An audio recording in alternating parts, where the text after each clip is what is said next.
नमस्कार साथियों। तो आइए, ये 9th क्लास का बैच में हम अभी उपस्थित हैं और कल शनिवार को 9th क्लास का टेस्ट होना है। तो हमने बच्चे को कमिटमेंट किया था कि सारे ऑब्जेक्टिव प्रश्न हम चैप्टर से रिलेटेड सारे प्रश्नों को हम सॉल्व करके यूट्यूब पर पोस्ट कर दूंगा। तो चलिए, आज उसी के लिए हम इस क्लास में उपस्थित हैं। तो ये चैप्टर जो होगा आपका, ये दो चर वाले रैखिक समीकरण बोर्ड पर आपको दिख रहा होगा। ये चैप्टर नंबर आपका 4 कहलाता है। तो जो दो चर वाले रैखिक समीकरण हमने पढ़ा रखा है और कल इनका टेस्ट होना है। तो आप उम्मीद करते हैं कि अच्छे से पढ़ेंगे और अपने दोस्तों में शेयर करेंगे। आप जाएंगे यूट्यूब पर CK ranger SSC centre type करेंगे, आपको तमाम वीडियो मिलेगा।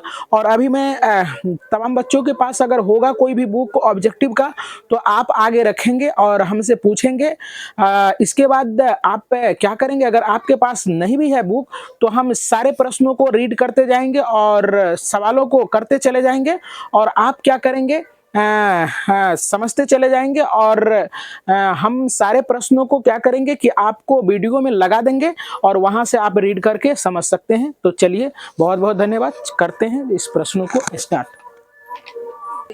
तो आइए करते हैं इस प्रश्नों को। आप देखेंगे कि बिल्कुल ढंग से देखते चले जाएंगे और सारे प्रश्न आपको बेहद आसान लगेगा। तो उम्मीद करते हैं कि समझने का करेंगे प्रयास बिल्कुल ढंग से।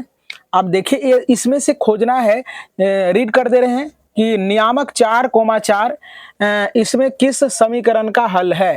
तो देखेंगे कि आप क्या करेंगे। यहाँ जो नियामक दिया हुआ है 4,4 जो है, ये x बराबर 4 है और y बराबर भी 4 है। तो आप क्या करेंगे, सबों में पुट करके देखेंगे कि ये x और y का मान रखने पर, यहाँ मान रखने पर अगर 12 आ जाए तो ये समीकरण हो सकता है। यदि आपका x और y का वैल्यू पुट करेंगे, यदि आपका -4 आ जाए तो ये हो सकता है। यदि x और y का वैल्यू अगर यहाँ पुट कर देंगे, अगर 16 आ गया तो ये भी हो सकता है। यदि आपका कोई नहीं आता है तो नन ऑफ दीज मारेंगे। तो यहाँ देखने का करें प्रयास। हम इसमें कर लेते हैं, यहां देखो कि एक बार ही यही कर लेते हैं। तो 2 गुना 4 प्लस यहाँ क्या हो जाएगा 3 गुना 4, यहाँ बराबर दिया है 12।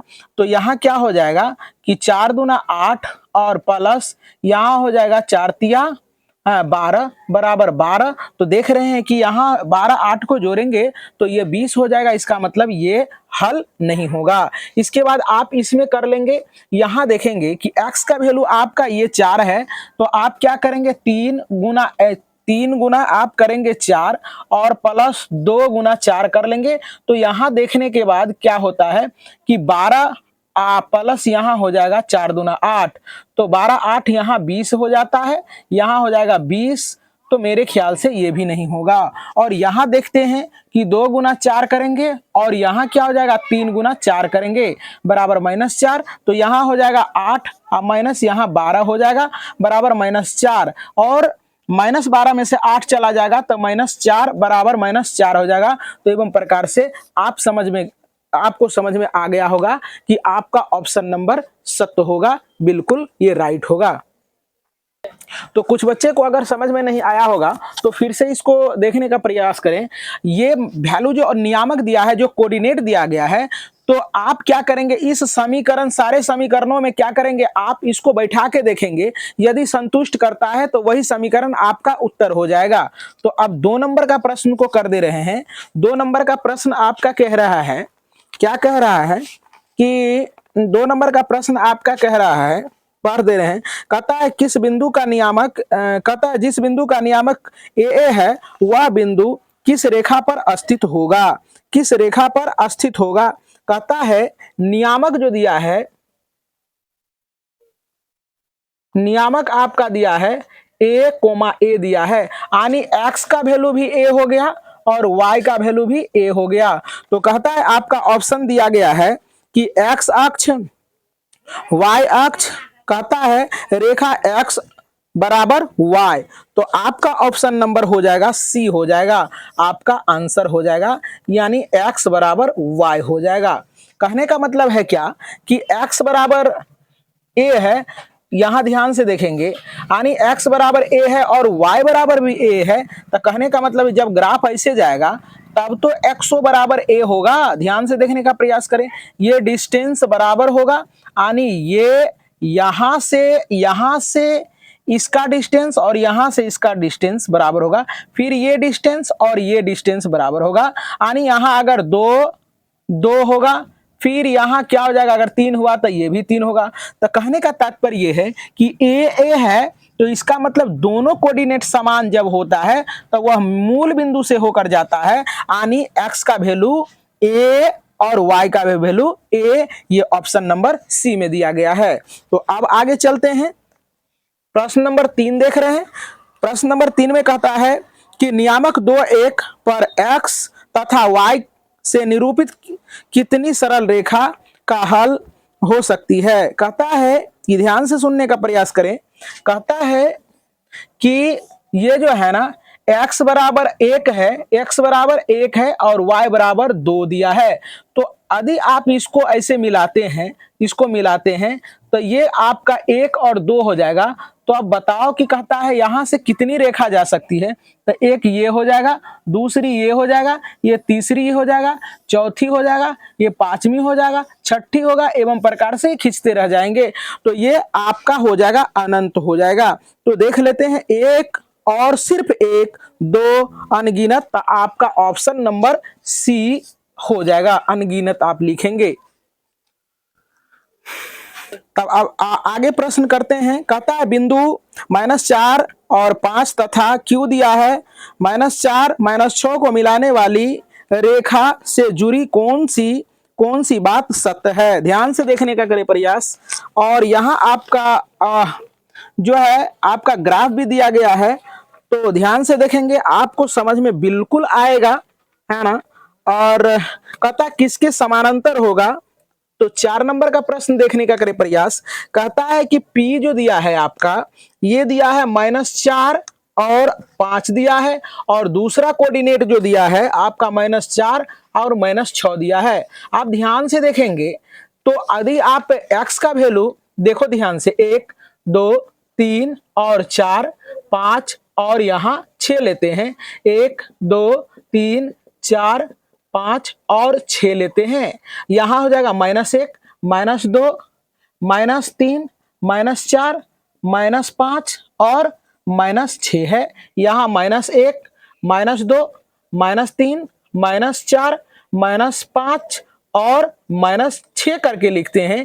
तो आप जब बैठाएंगे यहाँ -4 और 5 को बैठाएंगे तो -4 आपका दिख रहा है यहाँ और 5 दिख रहा है प्लस में, तो आप ऊपर जाएंगे इसी सीध में जाएंगे आप 5 खोजेंगे y अक्ष पर, तो इसी सीध में जाएंगे आप अंदाजा से ले लेंगे, तो आपका यहाँ -4 और 5 बैठ जाएगा। इसके बाद Q देख रहे हैं कि -4 और -6 है, तो -4 यहाँ है, -6 नीचे आएगा, तो यहाँ आपका बैठ जाएगा -6 के सीध में और -4 के सीध में।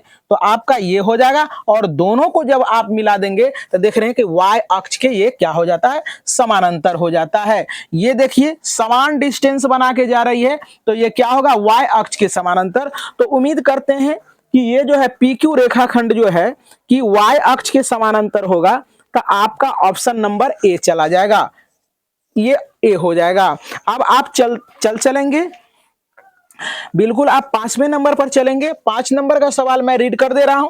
कहता है रेखा CD का समीकरण क्या होगा। CD का यहाँ दिए, इसका ग्राफ दिया गया है, हम लगा देंगे आपको, आप देखने का करें प्रयास। कहता है CD का जो है समीकरण क्या है।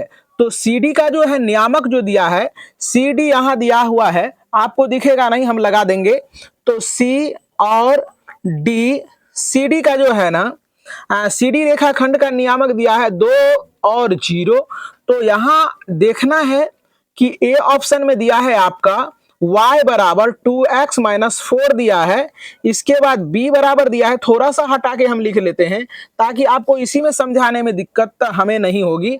y - 4x प्लस 8 बराबर 0 होगा, और यहाँ c बराबर आपका क्या होगा, इसमें दोनों दिया है, इसके बाद डी में नन ऑफ दिस दिया है। तो यहां से देखने का करें प्रयास कि कौन सा समीकरण होगा। तो 2 और 0 का मतलब ये हो जाता है कि पहला जो होता है कोई भी नियामक जो लिखा हुआ होता है, कुछ भी रहे नियामक में, तो पहला वैल्यू x का होता है, दूसरा वैल्यू y का होता है। तो x बराबर 2 और y बराबर 0 होगा। यदि आप इसको पुट करते हैं संतुष्ट कर जाता है। यदि x का वैल्यू आप पुट करते हैं, यहां ध्यान से देखने का प्रयास करें, y है 2 गुना यहाँ x का वैल्यू आप रखेंगे 2, है ना, -4, तो आपका क्या आ जाता है, y बराबर ये 4 - 4 हो जाता है। तो y का मान यहाँ क्या आ जाता है, y का मान आपका 0 हो जाता है। तो एवं प्रकार से ये भी समीकरण आपका सत्य है। अब दूसरा में चेक कर लेते हैं, क्योंकि x का वैल्यू यहाँ 2 है, तो y का वैल्यू 0 है। तो देख रहे हैं कि y का वैल्यू 0 आ रहा है। अब दूसरे पर आप चेक करेंगे तो यहाँ y का वैल्यू यदि आपका ऐसा दिया गया है, तो आप क्या करेंगे, देखते हैं। दोनों का वैल्यू बैठाने के बाद y का वैल्यू 0 रखेंगे, -4 गुना x का वैल्यू 2 रख देंगे, अब +8 बराबर 0 दिया है। यदि ये 0 आ जाता है तो ये भी हो जाएगा।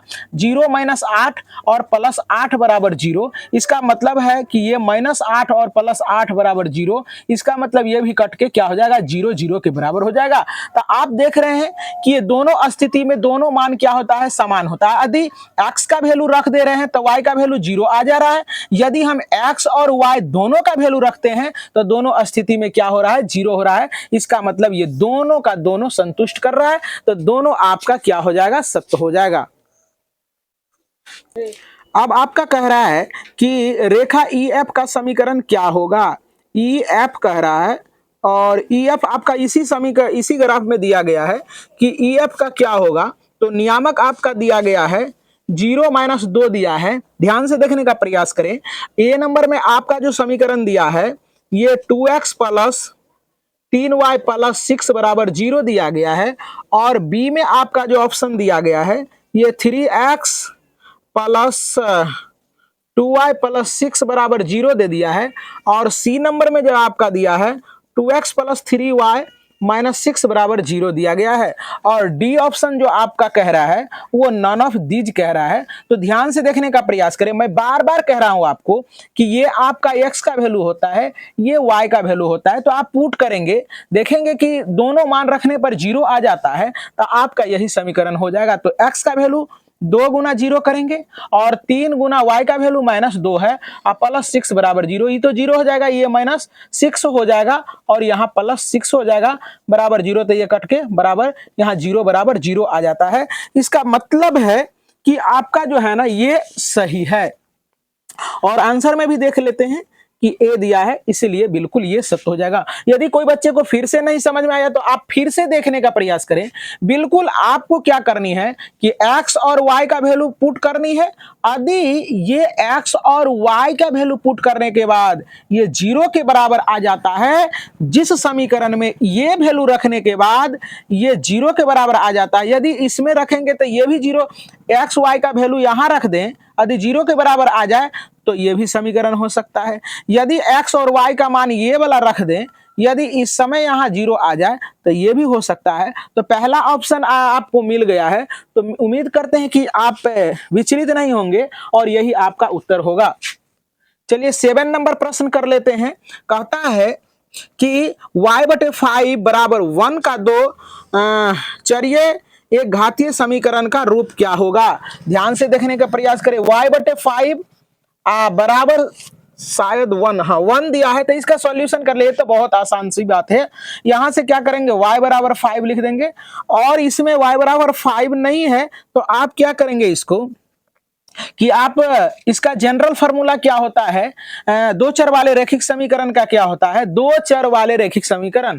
दो चर वाले रैखिक समीकरण कहने का तात्पर्य होता है जिस समीकरण में चर का घात यदि 1 होता है तो उसको रैखिक समीकरण कहते हैं। बिल्कुल विचलित होने की जरूरत नहीं है। और उसमें 2 प्रकार के चर होते हैं, x है तो y भी रहेगा, यदि m में है तो एक m रहेगा तो दूसरा n रहेगा, इसी को दो चर कहा जाता है। अब देखिए जरा सा, तो इसको आप क्या करेंगे, 0 गुना x करेंगे, यानी 0 गुना x करेंगे तो कोई फर्क नहीं पड़ा, और y को आप लिख देंगे, और बराबर ये 5 होगा, या चाहे 5 को इधर कर लेंगे, तो यही आपका ऑप्शन होगा, या x + y -5 बराबर 0 कर लेंगे। तो मेरे ख्याल से यही आपका ऑप्शन होगा, कहीं ना कहीं होगा, सी ऑप्शन आपका लॉक हो जाएगा। इसके बाद आप क्या करेंगे, 8 नंबर में सवाल देखेंगे। 8 नंबर का सवाल देखने के बाद आपको पता चल जाएगा। कहता है आलेख को देखकर निम्नलिखित प्रश्न का जवाब चुने। कहता है रेखा AB का समीकरण क्या होगा। AB का समीकरण खोज रहा है, तो AB का समीकरण जरा ध्यान से देखें। ये AB जो है, AB लाइन जो है मूल बिंदु यानी ओरिजिन से गया है, तो इसका मतलब है जब भी ओरिजिन से जाता है तो x बराबर y होता है। तो आपका ऑप्शन नंबर आपका लॉक हो जाएगा C।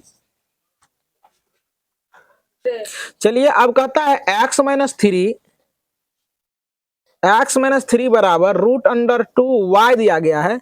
कहता है इसको जो है ना आप व्यापक समीकरण ax प्लस बी प्लस सी बराबर 0 इस फॉर्मेट में आपको कहा है लिखने के लिए। तो आप क्या करेंगे x इसको इधर लाएंगे तो √2y हो जाएगा और -3 बराबर 0। तो यही आपका जिसमें ऑप्शन होगा उसमें आप मार लेंगे, तो ऑप्शन नंबर ए आपका सही हो जाएगा। इसके बाद 10 नंबर का प्रश्न कर दे रहे हैं। 10 नंबर में कहता है रेखिक समीकरण 2x प्लस 3y बराबर 10 का हल होगा। तो जरा सा ध्यान से देखने का प्रयास करें। 2x 3y बराबर 0। आप एक बात जान लीजिए कि रैखिक समीकरण जो होता है, रैखिक समीकरण का जो हल होता है वो अनंत हल होता है, ये दिमाग में ठोक लेंगे। यदि रैखिक समीकरण दो चर वाले रैखिक समीकरण है तो उसका क्या होगा दो चर वाले रैखिक समीकरण का अनंत हल होता है। बिल्कुल यदि x का मान रखते जाएंगे तो y का मान बढ़ता चला जाएगा, निकलता चला जाएगा। आप x का मान कहीं भी रखते जाइए y का मान निकलता जाएगा। 1 रखिए, 2 रखिए, 0 रखिए, कुछ भी रखते जाइए, 10 रखिए, 20 रखिए, y का मान निकलता चला जाएगा। तो आपको समझ में आनी चाहिए। यदि एक चर वाले समीकरण होता है तो केवल उसका एक हल होता है, तो इसका क्या हो जाएगा, केवल एक हल या अद्वितीय हल भी हम लोग कहते हैं। तो दो चर वाले रैखिक समीकरण का अनंत हल होता है, तो आपका आंसर सी हो जाएगा। चलिए अब आगे कहता है दो चर वाले 11 नंबर का प्रश्न कर दे रहे हैं। कहता है दो चरों में एक घातीय समीकरण इतना इतना का हल होगा। देखिए जरा सा, कहता है by प्लस सी बराबर 0 का युग्म का हल होगा। अद्वितीय हल का दिया गया है कि अद्वितीय हल सबसे अधिक होगा, कोई हल नहीं होगा, दो हल होगा। कहता है दो चरों में एक घातीय समीकरण ax प्लस by प्लस सी बराबर 0 का हल युग्म अनंत होगा। ये आंसर दिया है गलत है ना, इसमें देना चाहिए ए ऑप्शन में, यहां देना चाहिए अनंत हल होगा, इन्फिनिटिव है ना, अनंत हल होगा, इसका अनंत हल होगा। तो ऑप्शन नंबर ए मार लेंगे। अब आप 12 में चलेंगे।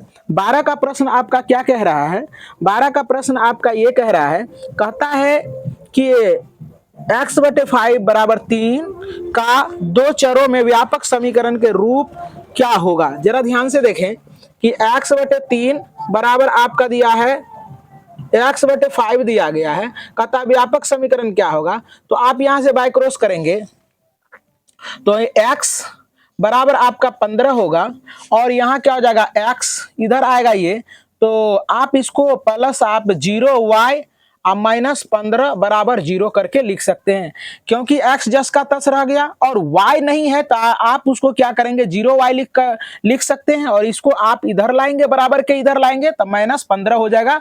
तो उम्मीद करते हैं ऐसा ऑप्शन जहां भी होगा आपका वही आंसर सत्य होगा।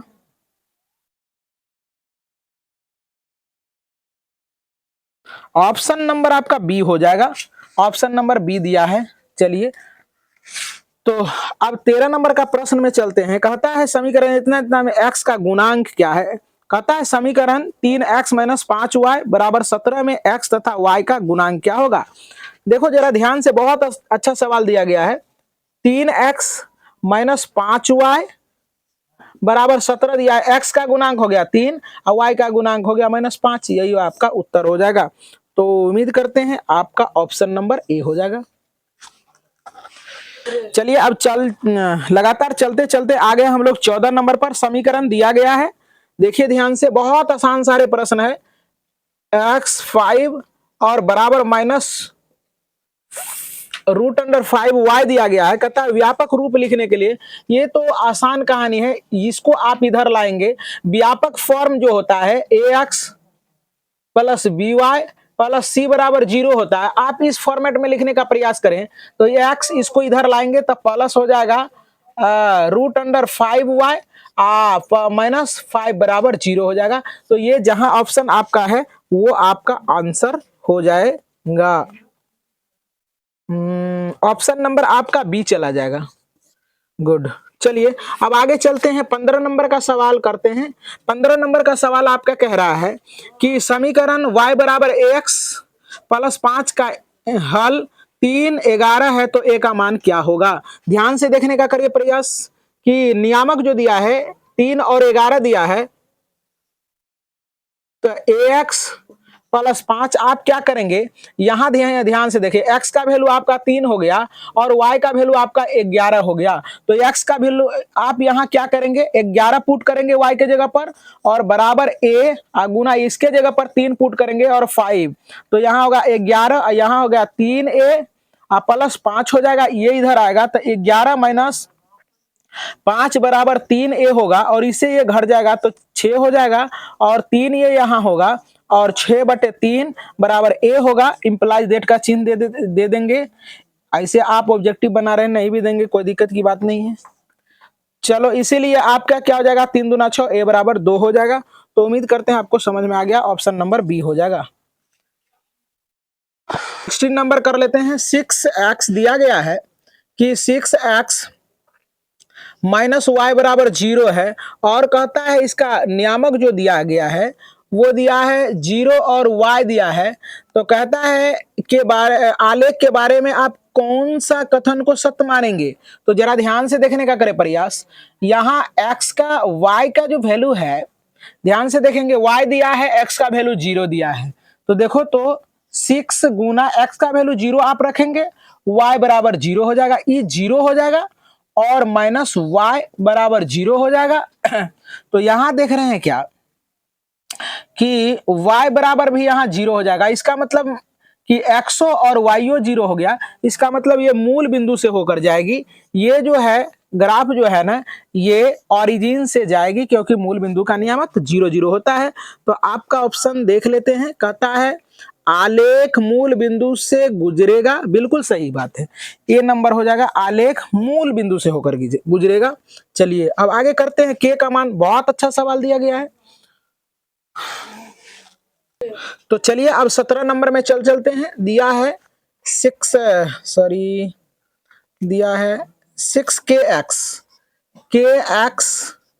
और 12 बराबर 96 दिया है और नियामक जो आपका दिया है वो 2 और 3 है। तो के बराबर आपका व्हाट का है, के का मान का है निकालने के लिए आप बिल्कुल घबराएंगे नहीं है, बिल्कुल यहाँ जो है आपका x बराबर 2 है, y बराबर क्या है 3 है और x और y का मान जब 3 है तो आप क्या करेंगे 6 के और x का वैल्यू आप 2 पुट करेंगे और 12 के होगा और y का वैल्यू आप 3 पुट कर देंगे और 96 लिख देंगे। यहां से आप क्या करेंगे, इसको गुना करेंगे तो 6 2 जा 12 हो जाएगा और 12 के यहाँ हो जाएगा 12 तिया 36 के बराबर 96 हो जाएगा और ये दोनों को जब हम ऐड करेंगे तो क्या हो जाएगा कि 8 और 4 48 के हो जाएगा और 96 हो जाएगा। तो यहां देखेंगे कि के बराबर 96/48 हो जाएगा, ये कट के क्या के का मान 2 आ जाएगा। तो उम्मीद करते हैं आपको बहुत बेहतरीन ढंग से समझ में आया होगा ये प्रश्न। तो आपका ऑप्शन नंबर कितना हो जाएगा, ध्यान से देखेंगे, ऑप्शन सी हो जाएगा, ऑप्शन सी हो जाएगा। तो चलिए अब आगे चलते हैं और बहुत आसान सा सवाल है, कहता है 18 नंबर का सवाल कहता है और जो प्रश्न है सब सवाल तो इजी ही है, सारे प्रश्न को मैं कर दे रहा हूं। कहता है कि 18 नंबर में कहता है कि जिन बिंदुओं के भुज तथा कोटि समान होते हैं वे किस रेखा पर होते हैं,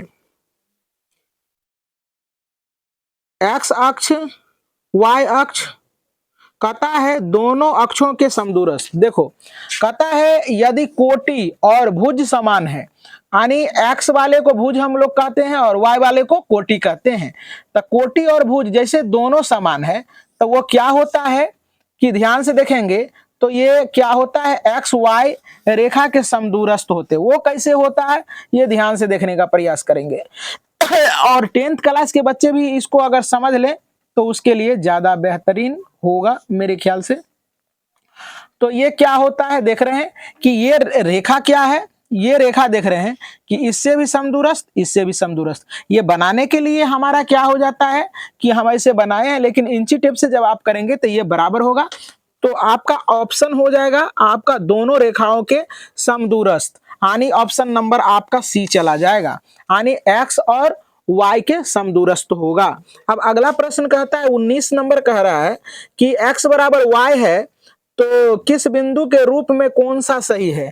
तो आपका अगर x बराबर y दिया रहे, x बराबर y रहे, ध्यान से देखेंगे तो सभी बराबर होते हैं, यानी यहाँ ऑप्शन में दिया है P कोमा P, यानी कोटि भी बराबर और भुज भी बराबर, यानी यहाँ कुछ भी रह सकता है, 5 और 5 भी रह सकता है, 10 और 10 कोमा रह सकता है, x और y रहेगा।